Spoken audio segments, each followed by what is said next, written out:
నమస్తే అండి, నేను శ్రీరామ్.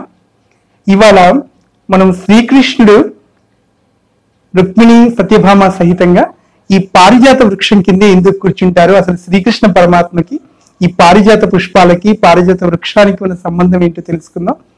ముందుగా స్వామి ప్రార్థనతో ఛాయాయాం పారిజాతస్య హేమ సింహాసనోపరి ఆసీనమం బుధశ్యామం ఆయతాక్షమలంకృతం చంద్రాననం చతుర్బాహుం శ్రీవత్సాంకిత వక్షసం రుక్మిణీ సత్యభామాభ్యాం సహితం కృష్ణమాశ్రయే.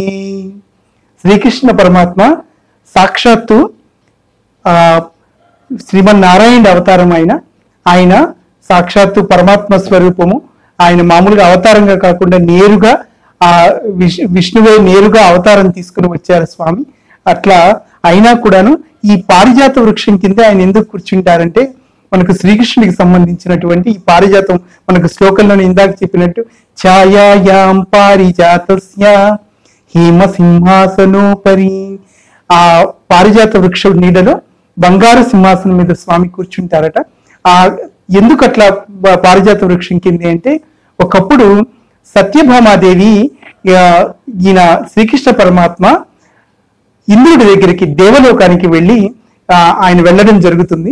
వెళ్ళినప్పుడు దేవలోకంకి వెళ్ళినటువంటి శ్రీకృష్ణ పరమాత్మకి ఆయన ప్రశంసాపూర్వకంగా ఇంద్రుడు పారిజాత పుష్పాన్ని అక్కడ వనం నుంచి తెప్పించి పారిజాత పుష్పాన్ని ఆయనకి బహుకరిస్తారు. బహుకరించినప్పుడు ఆయన శ్రీకృష్ణ పరమాత్మ ఆ పారిజాత పుష్పాన్ని తీసుకుని వచ్చేటప్పుడు మళ్ళీ భూలోకానికి వచ్చేటప్పుడు వెంట పెట్టుకుని వచ్చి తనకు ఇష్టసఖి అయినటువంటి సత్యభామాదేవికి నేరుగా ఆయనకి ఏంటంటే రుక్మిణీదేవి సత్యభామాదేవి సహితంగా అష్టమహిషులు ఉన్నప్పటికీ కూడాను సత్యభామాదేవి ఒకంత ప్రియమైనటువంటి ఇష్టసఖి కాబట్టి నేరుగా సత్యభామాదేవి దగ్గరికి రావడం, ఆ పారిజాత పుష్పాన్ని ఆ సత్యభామాదేవికి అనుగ్రహించడం జరుగుతుంది. సత్యభామాదేవి ఆ పారిజాత వృక్షాన్ని తీసుకొని ఆవిడ ఆ పారిజాత పుష్పాన్ని చూసి ఎంతో మురిసిపోయి ఈ పారిజాత పుష్పం ఒక్కటే బాగుంది, రోజు ఈ పారిజాత పుష్పంతో మిమ్మల్ని అర్చించుకుంటే, మీ అర్చన చేసుకుంటే నాకు ఎంతో బాగుంటుంది అని చెప్పేసి సత్యభామాదేవి ఆవిడ ఆ కోరికను వెలిబుచ్చుతుంది. సరే, పారిజాత వృక్షం మన ఇంట్లో ఉంటే మనం రోజు పూలు తెచ్చుకోవచ్చు, కానీ ఎక్కడో దేవలోకం ఉన్న పారిజాత పుష్పాన్ని మనం రోజు ఎలా తెచ్చుకుంటాం, అది సాధ్యం కాదు కదా. మనకు పారిజాత వృక్షం ఉంటే మనం చేసుకోవచ్చు అని చెప్తారు స్వామి. అయితే మీరు పారిజాత వృక్షమే తెప్పించండి నా కోసం అంటుంది. అమ్మగారు కోరితే ఇంకా అయ్యగారు చేయకుండా ఉండడం సాధ్యమేనా? అందున సత్యభామాదేవి మంకు పట్టు పట్టారంటే విడవరావిడ, సో గట్టిగా పట్టుబట్టారా. సరే, ప్రియురాలు కోరిక నెరవేర్చాలి కాబట్టి స్వామి కూడా గరుత్మంతుని పిలిపించి నాయన నువ్వు వెళ్ళి ఇంద్రుడికి నామాటగా చెప్పేసి పారిజాత వృక్షాన్ని తీసుకురా అని చెప్పేసి ఉపేంద్రుడు స్వామి, అక్కడ ఇంద్రుడు ఇక్కడ ఉపేంద్రుడు అంటాం స్వామి. శ్రీకృష్ణ నామాల్లో కూడా మనకు 24 నామాలు ఉపేంద్ర ఆయన మన చివరిలో అంటూ ఉంటాం. ఈయన ఉపేంద్రుడు స్వామి, ఉపేంద్ర స్వామి ఈయన స్వామి చెప్తారు. అప్పుడు గరుత్మంతుడు దేవలోకానికి వెళతారు, స్వర్గానికి వెళ్ళి అక్కడ ఇంద్రుని కలిసి దేవేంద్రుడికి శ్రీకృష్ణ పరమాత్మ ద్వారా తీసుకొచ్చినట్టు సందేశం వినిపిస్తారు. స్వామి ఇట్లా శ్రీకృష్ణ పరమాత్మ పంపించి ఉన్నారు, పారిజాత వృక్షాన్ని అడిగారు స్వామి. అంటే ఈ పారిజాత వృక్షం అనేది దేవలోకం యొక్క సంపద, అది నేనెట్లా ఇస్తాను, నేను ఎట్టి పరిస్థితుల్లోనూ నా సంపదని నేను భూలోకానికి ఎందుకు ఇస్తాను, అది భూలోకంలో ఉండదగ్గ వృక్షం కాదు, ఇది దేవతా వృక్షము. భూలోకంలో ఉన్నటువంటి మానవులకి ఇవాళ శ్రీకృష్ణ పరమాత్మ అక్కడ ఉన్నా కూడా మానవ స్వరూపంలో ఉన్నారు కాబట్టి మానవులు ఈ సంపదను అనుభవించడానికి ఎటువంటి అవకాశం లేదని చెప్పేసి ఆయన స్పష్టంగా కూడా సమాధానం చెప్తారు. గరుత్మంతుడు తనకు చేతనైన రీతిలో ఇంద్రుడితో ప్రతిఘటించి యుద్ధం చేసి కూడా పారిజాత వృక్షం పకలించుకోని ప్రయత్నం చేసినా కూడా ఇంద్రుడు తన శక్తి సామర్థ్యాలతో గరుత్మంతుని నిర్జించి వెనక్కి పంపించేస్తారు. గరుత్మంతుడు నేరుగా మళ్ళీ భూలోకం వస్తారు. భూలోకం వచ్చి స్వామి శ్రీకృష్ణుడికి వివరంగా చెప్తారు, ఇట్లా స్వామి నేను తీసుకురాలేకపోయాను.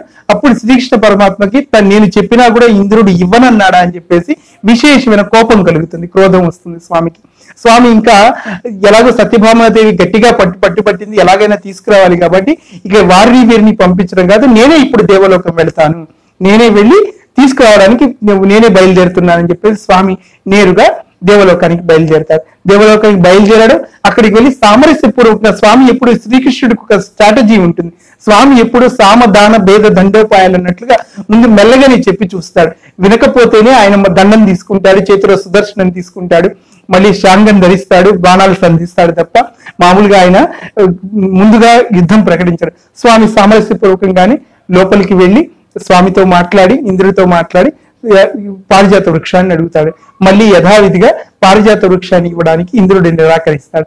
అప్పుడు కోపోద్రిక్తుడైనటువంటి స్వామి ఇంద్రుడి మీద యుద్ధం ప్రకటించి, దేవలోకం మీద యుద్ధం ప్రకటించి తన శక్తియుక్తులతోనూ స్వామి సాక్షాత్తు పరమాత్ముడే ఎదురుగా నిలబడిన తర్వాత ఇంద్రుడు నిలబడ్డం అనేది అసాధ్యమైన విషయం. ఈ ఇంద్రుడికి మొదటి నుంచి దేవేంద్రుడికి ఒక చిన్న అలవాటు ఉంటుంది, స్వామితో ఎప్పుడు సున్నం పెట్టుకోవడమే. చిన్నప్పుడు ఒకసారి కూడా సున్నం పెట్టుకుంటాడు. ఇట్లాగే చిన్నప్పుడు ఆయన నందవ్రజంలో ఉన్నప్పుడు ఇట్లాగే గోవర్ధనగిరి పర్వతోద్ధారణ సమయంలో కూడా ఇట్లాగే నాకు పూజలు చేయలేదంటూ కోపంతో అక్కడ కరువు కాటకాలు తెప్పించేసి స్వామి విశేషమైన వర్షాలు తెప్పించేసి అక్కడ నందవ్రజం అంతా వర్షం వచ్చేటట్లు ఏర్పాటు చేస్తారు. అప్పుడు స్వామి గోవర్ధనగిరిని తన చిటికిన వేలిపై ఎత్తి 7 పగళ్ళు 7 రాత్రులు మొత్తం నందవ్రజంలో ఉన్న ప్రజలందరినీ కూడా కాపుగాచి వాళ్ళందరినీ సంరక్షిస్తాడు. అప్పుడు మళ్ళీ తర్వాత ఇంద్రుడు బుద్ధి తెచ్చుకొని మళ్ళీ శరణాగతుడై స్వామి యొక్క కీర్తిని మళ్ళీ పొగుడుతాడన్నమాట. మళ్ళీ అటువంటి అనుభవాలు పూర్వంలో ఉన్నా కూడా మళ్ళీ ఇంద్రుడు ఈ రకంగా మళ్ళీ తప్పు చేయడానికి స్వామితో వైరానికి సిద్ధపడతాడు. ఇదంతా పరమాత్మ ప్రణాళికలో భాగంగా జరిగినా కూడా మళ్ళీ యుద్ధం ప్రకటిస్తాడు. అలాగే ఘోరంగా జరిగేటువంటి ఆ యుద్ధంలో శ్రీకృష్ణ పరమాత్ముడు దేవేంద్రుని నిర్జించి, దేవేంద్రుని ఓడించి, దేవేంద్రుడు చివరికి శరణాగతి చేసి స్వామి నేను నీకు పారిజాత వృక్షాన్ని ఇవ్వడానికి మనస్ఫూర్తిగా అంగీకరిస్తున్నానని చెప్పేసి ఆయన పారిజాత వృక్షాన్ని తీసుకుపోవడానికి శ్రీకృష్ణ పరమాత్మకి అనుమతినిస్తాడు. అప్పుడు పారిజాత వృక్షాన్ని తీసుకొని స్వామి ఈ భూలోకానికి వస్తారు. ఆ పారిజాత వృక్షాన్ని తీసుకొచ్చిన తర్వాత తన ఇద్దరు ఇష్ట సఖులతో, ముఖ్యంగా రుక్మిణీదేవి మనం స్వామికి చెప్తూ ఉంటాం, శ్రీనివాసుడికి శ్రీదేవి భూదేవి లాగా, అట్లా స్వామికి శ్రీకృష్ణుడికి రుక్మిణి సత్యభామ ఇద్దరు కూడా దేవేరులు పక్కనే ఉంటారు. ఆయన అష్టమహిషులు ఉన్నా కూడా ముఖ్యమైన దేవేరులో భాగం కూడా మన విష్ణు సహస్రనామంలో కూడా మనం ఇందాక ఉచ్చరించినటువంటి శ్లోకంలో కూడా మనం మళ్ళీ ఒక్కసారి శ్లోకం పారాయణ చేసుకుందాము. ఈ పారిజాత వృక్షం కిందే కూర్చొని స్వామి మన దేవలోకం నుంచి తీసుకొచ్చిన పారిజాత వృక్షాన్ని వారి వనంలో ప్రతిష్ఠ చేసుకుని ఆ వృక్షం కింద కూర్చున్నటువంటి ఆ కృష్ణ స్వామి రుక్మిణి సత్యభామ సహితంగా మనల్ని అనుగ్రహించే విధంగా ఈ శ్లోకం పారాయణ ఉంటుంది. మళ్ళీ ఒక్కసారి మనం శ్లోకం చదువుకుందాం. ఛాయాయాం పారిజాతస్య హేమ సింహాసనోపరి ఆసీనమంబుజశ్యామం మాయతాక్షమలంకృతం చంద్రాననం చతుర్బాహుం శ్రీవత్సాంకితవక్షసం రుక్మిణీ సత్యభామాభ్యాం సహితం కృష్ణమాశ్రయే. ఇక్కడ భీష్మ పితామహుడు విష్ణు సహస్రనామం చెబుతూ ఈ ముఖ్యమైన శ్లోకాన్ని, ఎందుకంటే ఎదురుగా స్వామి నిలుచునే ఉంటారు విష్ణు సహస్రనామం చెబుతూ ఉన్నప్పుడు, శ్రీకృష్ణ పరమాత్మ ఎదురుగా ఉంటాడు. అటువంటి స్వామి రుక్మిణి సత్యభామాలతో ఆయన ప్రార్థిస్తూ ఈ శ్లోకం చెప్తారు.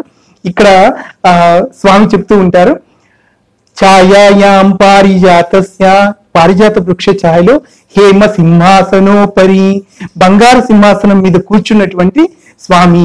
అట్లాగే ఇక్కడ శ్రీవత్సాంకిత వక్షసం, శ్రీవత్సము ధరించినటువంటి స్వామి. చంద్రాననం చతుర్బాహుం, చతుర్బాహులతో ఉన్నాడు స్వామి. పుట్టుకతోనే చతుర్బాహులతో పుట్టాడు శ్రీకృష్ణ పరమాత్మ. పుట్టుకతోనే దేవకి గర్భం నుంచి బయటికి వచ్చేటప్పుడే ఆయన శ్రీకృష్ణ పరమాత్ముడిగానే బయటికి వచ్చాడు. చతుర్బాహులతోనే శంఖచక్ర గదా పద్మాలు ధరించే బయటికి వచ్చాడు. ఆయన సాక్షాత్తు నేరుగా పరమాత్ముడి అవతారాన్ని తీసుకుని వచ్చాడు. ఇప్పుడు అదే స్వరూపంతో ఇక్కడ చతుర్బాహువులతో చంద్రాననం, చంద్రుని వంటి అందమైన ముఖం కలిగినటువంటి స్వామి శ్రీవత్సములు ధరించి, అటువంటి స్వామి మనల్ని అనుగ్రహించుగాక అని వచ్చి ఈ శ్లోకం పారాయణ. ఈ శ్రీకృష్ణ పరమాత్మని అనుగ్రహం కోసం విష్ణు సహస్రనామంలో విశేషమైన శ్లోకం అది. కృష్ణాష్టకం వేరే విధమైనటువంటి స్వామి ప్రార్థనలు బోలెడున్నా కూడాను విష్ణు సహస్రనామంలో సాక్షాత్తు పరమాత్మ సన్నిధిలో చెప్పబడినటువంటి ఈ ముఖ్యమైన శ్రీకృష్ణ పరమాత్మ ప్రార్థనా శ్లోకాన్ని పఠించడం ద్వారా శ్రీకృష్ణ పరమాత్మ దివ్యానుగ్రహం కలిగి మీ కోరికలన్నీ నెరవేరుతాయి. జై శ్రీరామ్.